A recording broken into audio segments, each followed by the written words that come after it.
Yesterday, I met someone during an exam. Not a friend, but just someone I shared a bench with. I don't know her name, where she stays, or what is she exactly studying. But she also didn't know anything about me either. And you know what? Just a few minutes before the exam started, we just talked. Random conversations, just small things exchanged between us to make our anxiety a little less. Little less before appearing for that exam where we were basically competitors. We were not supposed to be friends because, oh my god, we were fighting for the same seat. And honestly saying, it felt nice. Well, not because it was like any other friendship, but because it felt eerily similar but different at the same time. You know, there were no expectations, there were no, you know, expectation to show up, to reply the correct way, or to gift each other gifts.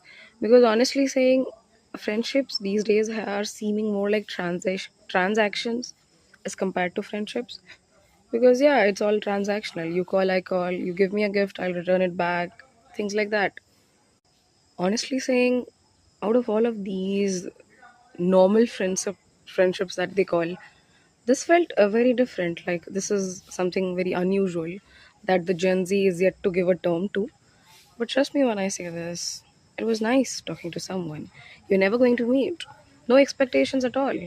You meet, you have a conversations, and while exiting that exam hall, you realize, oh, we didn't even ask each other our name. And honestly saying, it did not even matter. Because you know what? Friendships were always meant to feel this simple. This is how friendship usually was back in the days. And now it is everything except this. If you think closely, we were opponents competing for the same seat.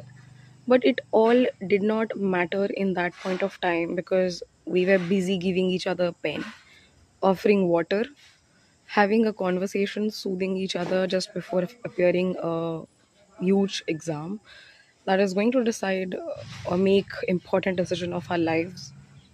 That was just about it. Clearly saying, you never asked their name, but suddenly it does not feel that incomplete because the person's name did not matter, but the person did.